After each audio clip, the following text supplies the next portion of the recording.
My sister was tricked into marriage. When I discovered the groom had a same-sex lover, she was already 3 months pregnant. I desperately tried to stop the wedding but was slapped to the ground by my mother. She pointed a finger at my face and cursed, "You refused to get married yourself, and now you don't even want to see your sister happy. Are you even human?" My sister Sarah, tears welling up, rushed into the groom's arms, weeping and complaining. "From childhood, you've always been jealous of me, and now you even want to ruin my wedding." I became an eyesore in everyone's eyes, a cursed comet, constantly scorned and criticized. Eventually, I was framed and killed by my sister's fiancé, taking the buried truth with me. When I opened my eyes again, Sarah, with a happy smile, asked, "Emily, I'm pregnant and planning to marry Alex. Will you bless us?" This time, I gave up trying to save anyone. I smiled faintly at the fate of others. I just offered a slight smile and said, "Of course, you two are a perfect match." Sitting on the sofa at home, I crossed my legs, raising an eyebrow as I watched Sarah nestle into my mother's embrace. With a mysterious expression, she announced to the whole family, "Something big is about to happen." Everyone played along, their faces full of anticipation. The house was harmonious and peaceful, everyone was happy, but amidst the joyful chatter, no one knew that I had once died. I died at the hands of my sister's future husband, Alex, because I was the only one who knew he was cheating, and his lover was a man. In my previous life, on the day of my sister's wedding, I heard suspicious sounds coming from the fitting room. Peeking through the door, I saw Kevin, the best man, wearing my sister's wedding dress, his arms around Alex's neck, eyes full of adoration. Meanwhile, my sister Sarah was happily greeting guests in the hall. At that time, she was 3 months pregnant.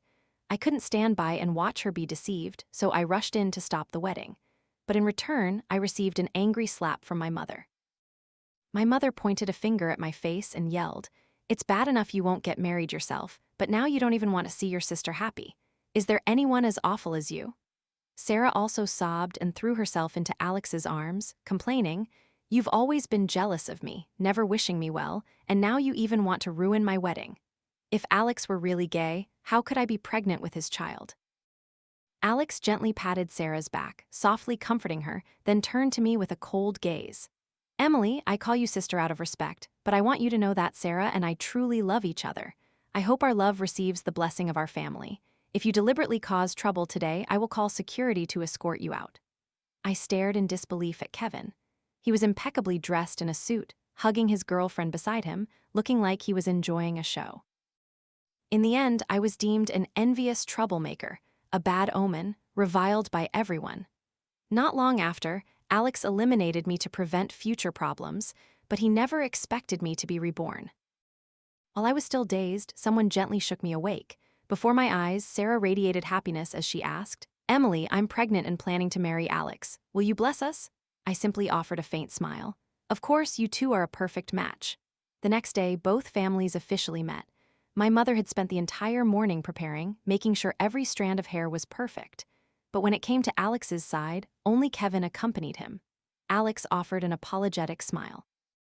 "I'm sorry, Auntie. Sarah must have told you already, my parents passed away when I was young. This is Kevin. We grew up together in the orphanage as close as brothers. I wanted to introduce him to you." Kevin had captivating, peach blossom eyes, curved yet sharp at the corners, a rare kind of beauty. He was a man of few words, simply offering a polite, "Hello, Auntie." Alex was also handsome and refined. My mother was overjoyed. How could she find fault with such a good prospective son-in-law? Both sides chatted happily, painting a bright future. Only I saw that as Alex and my sister exchanged smiles and clasped hands under the table, Kevin's leaning shoulder was subtly entangling Alex's leg, inch by inch. I gave a silent, cold laugh. Kevin seemed to sense my gaze but showed no discomfort, even smiling gently at me. A smile as clear as rippling water.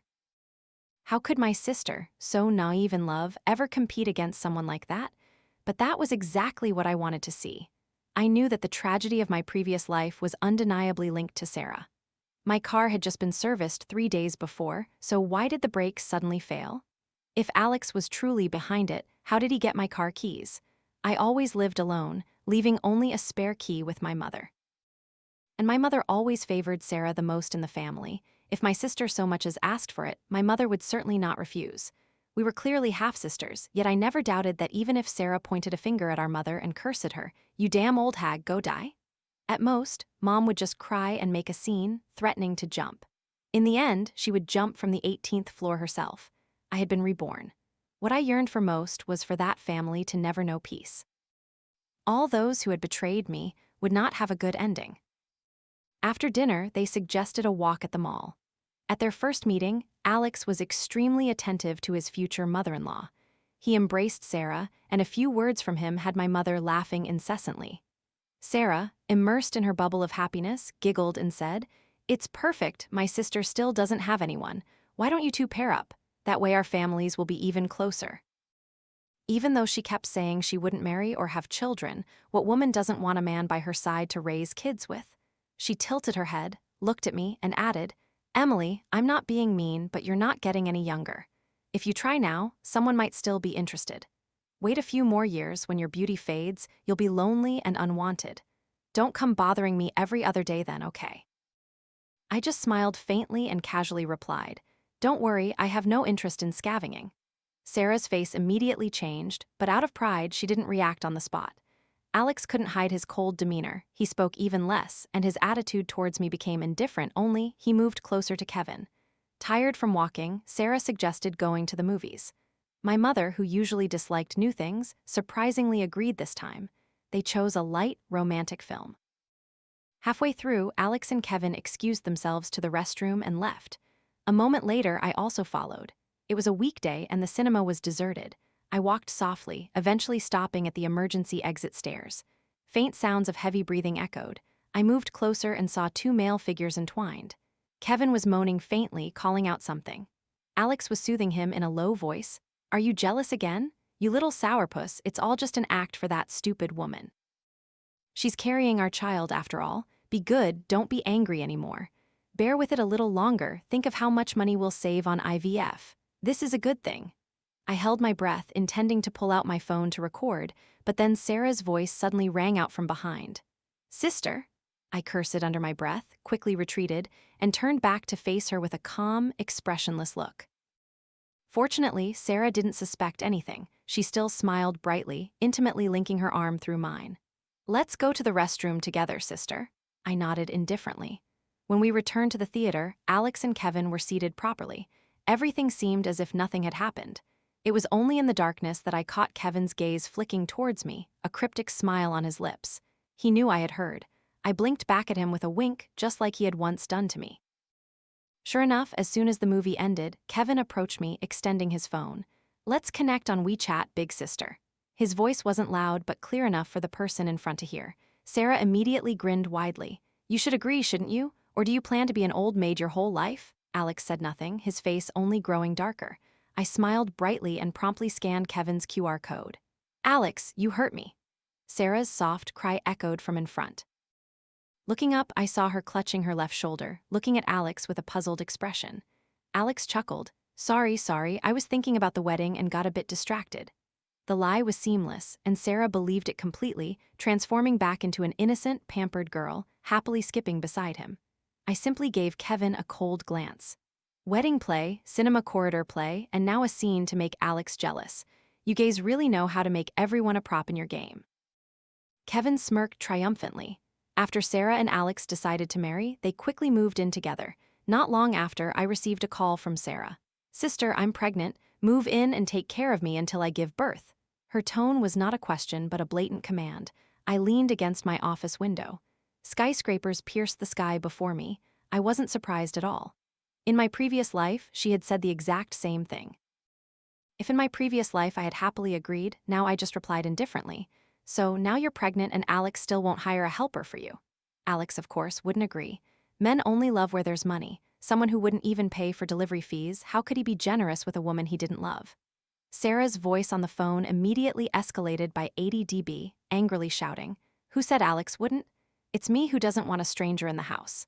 I don't like strangers. You're my sister, my closest relative. My sister getting married and having a baby is such a big deal. Aren't you willing to lend a hand? If you don't agree, I'll tell Mom. Mom always knows how to handle you." I pretended to sigh helplessly, softly pleading, All right, I'll come, just don't tell Mom." After hanging up, I looked at my reflection in the window, a slight curve on my lips. In my previous life, I had wholeheartedly cared for this good sister, only to end up with nothing good. This time, I only feared I wouldn't be cruel enough, wouldn't strip away their masks completely. I submitted my request to work from home to my superior. Mr. Feng looked worried. Emily, is something wrong at home? If it's serious, I'll approve your paid leave right away. Work can wait. I shook my head, assuring him it wasn't serious. How long do you plan to work from home? I thought for a moment, then decisively replied, 3 months. There was still 1 month until Sarah and Alex's wedding. 3 months was enough for me to act. I moved into Sarah's house as planned. The moment Alex saw me, a complex array of emotions flickered in his eyes, from surprise to astonishment, then anger, finally settling into calm. He tapped his fingers rhythmically on the table and softly told Sarah, I was going to tell you, I've arranged for Kevin to move in temporarily. He's a gynecologist, the best at looking after pregnant women. I'd feel more at ease with him caring for you. Sarah was initially hesitant, but upon hearing about Alex's thoughtfulness, she immediately nodded in agreement. Alex was truly lightning fast in wanting to live with his lover. The moment Sarah agreed, he picked up his car keys and smiled. Then I'll go pick him up, he'll move in tonight. Sarah was surprised. So urgent? Alex hugged her, placing an affectionate kiss on her forehead, and gently said, anything concerning my wife can't be too urgent. Sarah was overjoyed, glowing with happiness and not forgetting to wink at me in triumph. I smiled, turned away, and took my luggage to my room. Dinner was cooked by Alex and Sarah together. They were busy in the kitchen. I sat on a rocking chair on the balcony, idly scrolling through my phone. Not long after, Kevin, a cigarette clamped between his fingers, held it out, shaking it in front of me. Do as you please, big sister, I'm not bothered. I didn't even bother to look up and reply. Kevin wasn't offended, instead saying something clearly provocative. Did you move in to catch me cheating on your sister's behalf? I indifferently raised an eyelid. Yes, I came to expose a fox spirit like you. Kevin burst out laughing. He already possessed an androgynous beauty, his eyes mesmerizing, just like a 1,000-year-old fox spirit. He chuckled, then tonight I'll take an early bath and wait in bed for you to expose me. I finally looked up at him with disgust, a dirty and cheap joke. Just then, Sarah called out loudly from inside the house, Kevin, dinner's ready? She only called Kevin, not me. Sarah had always been like that. When she needed something, she'd call me sister. Otherwise, I was a stranger, sometimes even intentionally embarrassing me. Kevin responded softly and then turned to look at me, his eyes cold and mocking, like a beautiful snake flicking its tongue.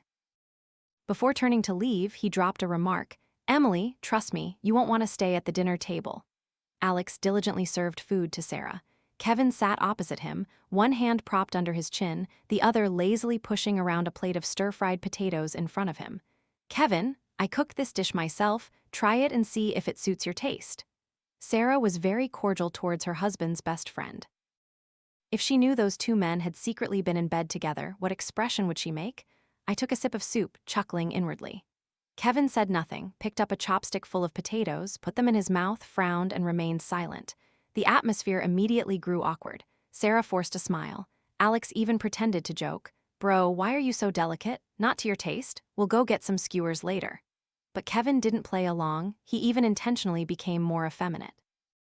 He pointed to a piece of meat in Alex's bowl and elegantly said, I want the piece in your bowl. Alex gave a faint smile. Oh, is the one in my bowl tastier? The two flirted right in front of Sarah. What a spectacular drama. I thought to myself, they really know how to play the game. Finally, Kevin smiled and pointed at Sarah's bowl, pouting, Then can I have some from my sister-in-law's bowl? Sarah was stunned, her cheeks slightly flushed, hesitantly turning to look at Alex. Alex was clearly displeased. He coldly took Kevin's bowl, scooped a full bowl of rice from his own into it, and then slammed it onto the table in front of him, his voice deep and pressured. Don't refuse. Kevin seemed even happier eating this way. He picked up the bowl and ate heartily, looking satisfied. Alex sat beside him, his expression calm. After dinner, Sarah pulled me aside, her face full of concern. She looked around, confirming no one was listening before whispering, Sister, do you feel like there's something off about Kevin? I immediately felt a bad premonition. If Sarah discovered the dirty relationship between those two men too soon, it would disrupt my plans. I raised an eyebrow, feigning curiosity. Why do you say that? What's off about him? Sarah looked troubled, was silent for a moment, then slowly said, I think he might like me. I was stunned. Sarah paid no attention to my strange expression, continuing her speculation. Alex and I are about to get married. If I cause a conflict between them because of me, I would feel truly guilty. What do you think I should do? I looked at her as if she were insane. After holding back laughter for a while, I chuckled softly and said, "Don't worry. Liking is indulgence, deep love is restraint. Kevin loves you so much. He definitely wouldn't bear to ruin your happiness." Hearing this, Sarah nodded as if pondering something, then let out a sigh of relief. Night fell, and I still wasn't sleepy. I decided to go down to the balcony for a breath of the summer night air. This house was a standard villa. My room and Kevin's were on the second floor. Sarah and Alex's master suite occupied the entire third floor.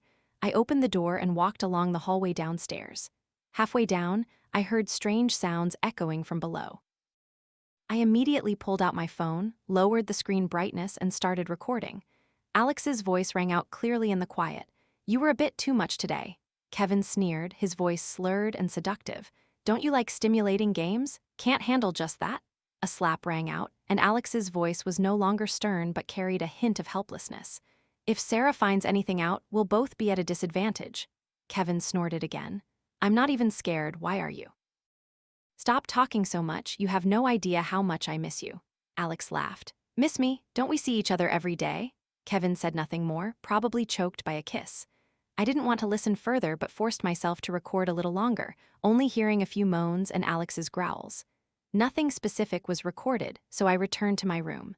My days living at Sarah's house were like lying on thorns and tasting gall. My insomnia grew increasingly severe. Occasionally, intending to go downstairs for coffee, I would frequently stumble upon Alex and Kevin's intimate moments. Sometimes it was in the kitchen, sometimes on the redwood sofa in the living room, and once even on the balcony under the bright moon. No matter how annoyed I was, I could only curse silently. Horny dogs, rutting regardless of time.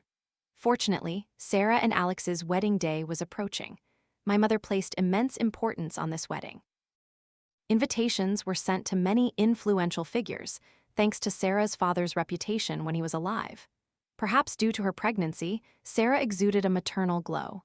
Every day, she smiled as if nothing in the world was worth being angry about. That day, Sarah and I went out and met a neighbor who was fixing his front yard. Sarah immediately took his hand and chatted happily. After a while, Mr. Wilson, the neighbor, suddenly had a strange expression and awkwardly said, "Miss Sarah, we're neighbors, and we'll have many occasions to interact in the future, so there are a few things I can't help but say directly." Sarah hadn't reacted yet, still smiling brightly. "Mr. Wilson, please say it. If there's anything you need help with, just ask. I'll certainly do it." Mr. Wilson glanced at me, as if to confirm whether Sarah had hit her head. Finally, he sighed, speaking cryptically. "Miss Sarah, I know you newlywed couples have strong affections, but when you're intimate, you also need to consider your neighbors' feelings. At least, don't be too noisy. My house has 3 young children, the oldest is only 12, the youngest is 3. They don't understand things yet. If they hear those noises and ask, what am I supposed to tell them? For the sake of neighborly relations, I haven't reported it to the management yet. I hope you'll be a little more considerate." After saying this, he stood up straight, leaving his admonishment, and turned to leave. Sarah stood stunned, her eyes blank as if soulless. She didn't notice the glance Mr. Wilson and I exchanged before he left. A moment later, she asked me in a trembling voice, "Sister, Alex and I haven't done that in a long time." Sarah dragged me, rushing to Alex's company. I could barely hold back my laughter. Things were unfolding exactly as I predicted. Indeed, with money, one can command even ghosts, and Alex, that shameless man, would soon face his deserved fate. "Tell him to get out here." Sarah was almost collapsing, her body swaying precariously, screaming like a shrew right in front of the tall office building. Passers-by stopped to gather and watch. Many even pulled out their phones to record videos and livestream. Normally, Sarah was very image-conscious, always stopping to adjust her clothes and hair whenever she passed a shop window. But today, she didn't care at all, crying and shouting as if she wanted to flip the entire building upside down. Not long after, Alex was indeed drawn down by the commotion. "Look, this is the despicable man. I'm carrying his child, yet he dares to bring other women home to sleep with." As soon as Sarah saw Alex, she lunged at him, scratching and kicking. Despite being a head shorter, her momentum was overwhelming. "Alex, aren't you ashamed? You live in my house, use my things, and yet you dare to cheat. If Mrs. Wilson hadn't said anything today, I wouldn't even know what you've been doing behind my back. I'm not getting married anymore." The crowd below the building grew larger and larger, noisy as a marketplace. Even the chairman of the company where Alex worked had to come down to see. In the crowd, Sarah immediately recognized the middle-aged man accompanied by 2 bodyguards and rushed to grab his suit jacket, crying and saying, "You're the CEO of this company, right? Good. I'm telling you, your employee Alex is a scumbag, cheating while his wife is pregnant. Such a dirty man probably isn't good for anything at work either." Alex, who had been trying his best to appease her, immediately roared angrily, "Sarah, that's enough. If there's a problem, let's go home and talk." "What's the point of making a scene at my company?" The middle-aged man exuded the aura of a leader. He calmly removed Sarah's hand. "Don't get agitated. How about this? You two come inside the company to talk face-to-face and clear things up." Sarah nodded through her tears. I helped her and the man into a conference room. The director frowned, seriously telling Alex, Alex, the company doesn't interfere with employees' family matters, but today, because of you, the company's reputation has been severely affected.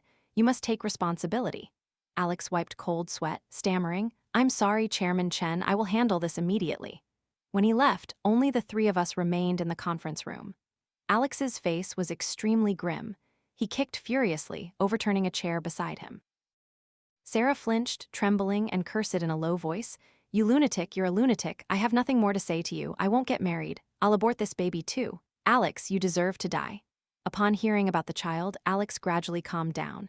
He took a few deep breaths and gently said, "Who told you I was cheating? I will confront that person." "Sarah, you're not a child anymore. How can you just listen to one side and come to my company to make a scene?" Alex tried to embrace Sarah, but she struggled fiercely, crying and saying, "Fine, then you confront them. That woman's moans, Mrs. Wilson in the next room even heard them. How can you still deny it?" At first, I was calmly watching the drama unfold, but hearing the word woman, my expression immediately darkened. Alex also let out a slight breath, then firmly said, "All right, I won't hide it from you anymore. The moans Mrs. Wilson heard weren't what you think. You're pregnant and I don't dare touch you, so sometimes I have to watch a few things to relieve myself. Sometimes I get too excited and can't control the volume. If you don't believe me, I'll show you the videos when we get home." With every word Alex spoke, Sarah's body gradually softened. Finally, she collapsed into Alex's arms, crying and saying, "I believe you, Alex. I know you're not that kind of person, but I was really scared just now." I looked at the two embracing affectionately, feeling nothing but idiocy.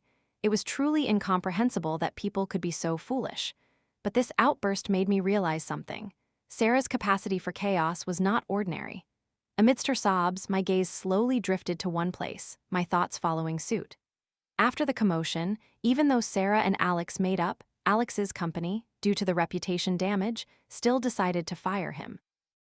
Out of work, Alex was lazy at home all day, his gloom growing heavier. Even though we lived under the same roof, separated by just one room, I could sense his unstable mental state. At the same time, he and Kevin became increasingly brazen, deliberately and shamelessly being intimate in front of Sarah, as if to humiliate her. But Sarah, always feeling guilty, didn't notice anything. Instead, she became even more dependent on Alex. Long nights, like knife cuts, I endured for an entire month, until finally, the wedding day arrived. This time, I didn't go to the fitting room that had led to the misunderstanding in my previous life, because it wasn't necessary anymore.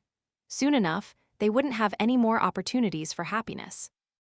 The wedding venue was decorated lavishly, pristine white silk, flowers covering the entire hall, soft lights shining down on the grand hall, casting sparkling patterns through stained glass onto the pure white aisle. Alex, impeccably dressed in a suit, was groomed to perfection. He rarely looked so dapper. Perhaps no one would have guessed that the red-eyed groom standing at the altar had been intimately involved with his same-sex lover in the fitting room just half an hour earlier. I coldly watched the entire process, unable to help but admire Alex's top-notch acting skills. To be so fake was truly rare. The wedding went smoothly, hosted by a famous MC.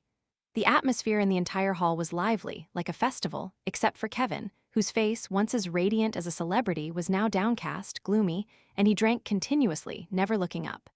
Gentle music played as Sarah, arm in arm with my mother, walked step by step down the red carpet towards Alex. She wore a radiant smile, wholeheartedly completing the sacred wedding, which to her was the most important turning point of her life. Before the ring exchange ceremony, the MC held the microphone and said, "Next, please join us in reviewing the journey of love of the bride and groom. From small moments to this happy day, please give them a big round of applause." Applause erupted, and the large screen behind the bride and groom lit up. I saw the guests' radiant eyes, heard the enthusiastic applause, but immediately, the wedding dream music was replaced by a different sound clip. Kevin's all-too-familiar voice rang out, the voice I had heard countless times during my sleepless nights. Everyone's faces instantly changed. Screams echoed throughout the hall. I looked up at the screen where a video, clearer than I had imagined, began to play. The close-up footage vividly showed every detail. All the micro cameras I had installed were placed at the best angles. Even the scene of Alex aggressively assaulting him was clearly visible. Although the video only played for a few seconds before being cut off, it was enough for everyone to see everything. Of course, that included Sarah. Compared to discovering her husband's infidelity, what was more devastating was knowing that the affair was with another man. The surprising thing was that Sarah didn't immediately go crazy as I expected. She just stood there, stunned. Meanwhile, below the stage, my mother was nearly tearing Kevin's face off. Sarah remained as if soulless. When she finally moved, the bouquet in her hand fell to the ground. Despite her meticulous makeup, a haggard look was clearly visible on her face. She opened her mouth, her voice trembling. "Alex, the person in the video, that's you, isn't it?" Alex didn't nod or answer. He just bowed his head, his face pale, and knelt on the ground, but was quickly pulled down from the altar. He was savagely beaten. The chaotic situation far exceeded imagination. Some people were filming, some calling the police, others rushing in to join the fight. The entire wedding transformed into a lavish but utterly chaotic bloodbath. In a corner, unnoticed by anyone, Sarah had somehow descended from the altar. She quietly clutched her wedding dress, stepping towards a nearby banquet table, then bent down as if searching for something. After that, she plunged into the chaotic crowd. I watched from a distance and closed my eyes. Who would fall here? Alex, Kevin, or Sarah herself? The suspense, like opening a mystery box, thrilled me. The moment a heart-wrenching scream tore through the air, I immediately opened my eyes. The crowd suddenly fell silent, then all retreated as if afraid of being splattered with blood. The hammer of fate had fallen. God's judgment had closed. I slowly walked over. Lying in a pool of blood was Alex. His throat was savagely slit, blood still gushing out. But Sarah still hadn't stopped. She was stabbing him repeatedly in a frenzy. "Liar, die, die?" No one dared to intervene. The bloody drama I had meticulously prepared ended perfectly. Finally, the police arrived and brought the scene under control. Alex was confirmed dead on the spot, with no chance of rescue. Kevin suffered a traumatic brain injury and was unconscious. When Sarah was arrested, she was covered in blood, her mental state completely numb. I watched my mother collapse to the ground, clutching her chest and sobbing. I calmly walked over and gently patted her shoulder. "Mom, don't be too sad, take care of your health." My mother didn't pay me any mind. She just shook her head continuously, mumbling, "Retribution, retribution, retribution." I smiled coldly inwardly. She had no idea. Before the wedding began, I had given Sarah a choice. I deliberately dropped a USB drive containing evidence of Alex's actions at the company right on the second-floor staircase. The exact spot Sarah would definitely pass. Then I sat in my room, holding a cup of Americano coffee, silently waiting. That was the only moment in the entire month since I had been reborn when I felt truly a little nervous. "Sarah, we're sisters. What will you choose?" I had even prepared all the dialogue, every single word. If she knocked on my door, returned the USB to me, I would tell her that we weren't enemies. I would never wish to see any woman toyed with by despicable men. I would hand over all the evidence, take her to report it to the police, get an abortion, and start a new life. Those who committed crimes would receive their just deserts. When Sarah knocked on my door, I intentionally glanced at the clock. 11:45 p.m. I opened the door, leaned against the frame, and lazily asked, "What's up?" But she flashed a smile I couldn't comprehend, calling me, "Sister, how could you be so careless?" She shook the USB in her hand, her eyes narrowed dangerously. "From now on, you can only be my dog." That night, I played the role of being panicked and humiliated. Sarah, meanwhile, hummed a song and left contentedly. I watched her retreating back, my face expressionless, only a single tear silently falling from the corner of my eye. That was the last tear I would ever shed for her. Just when I thought life had finally settled, Kevin actively contacted me. I was a little surprised. The wedding video had quickly spread online, even climbing to the top of the trending topics. Now, on every social media platform, one could see number 35 selling hot videos of him and Alex. I had thought Kevin would now be like a rat hiding in a sewer, hunted by everyone. I never expected him to dare to seek me out.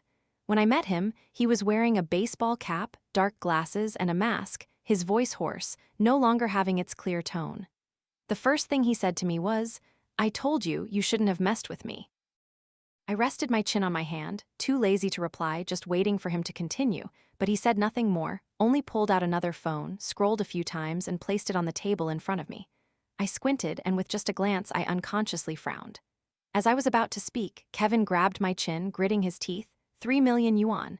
Just 3 million yuan, and I'll leave here, disappear forever. I laughed, gently patted the back of his hand, signaling him to let go. He seemed surprised by my calmness, held still for a moment, then released my hand. I took a sip of coffee and coldly asked, "What if I don't give it to you?" Kevin clenched his fist, gritting his teeth. "If you don't give it, half an hour later, these photos will flood the internet. I remember your mother has heart disease, right? If an elderly person gets too agitated and sees nude photos of her daughter spread everywhere, she might not be able to handle it and die.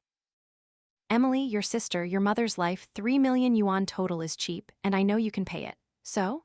I listened in silence, pretended to think for a moment, then sighed, feigning helplessness. "All right." Then I refused him. I smiled, pulled out the phone I had hidden under the table, pressed stop on the recording, then lazily said, "Those photos, if you want to spread them, go ahead. My mother doesn't care to live anymore anyway. Who knows, after she dies, she might even thank you in the afterlife for helping her pass quickly and painlessly. And also, everything you just said, I've recorded it. I'll sue you for blackmail, distributing private images, and invading personal rights. Those are criminal offenses, not light ones. If you don't mind spending a few years in prison, go ahead and spread them." I stood up, smiling slightly. "The coffee is finished. It's my treat today. You probably won't have another chance to drink coffee this good again." As I left the cafe, I saw my reflection in the glass, my face devoid of expression, my eyelids drooping like a cold, emotionless stone statue. But I was satisfied with myself at that moment. The city center was bustling with people, all independent, strong-willed individuals, their hurried steps driven only by themselves.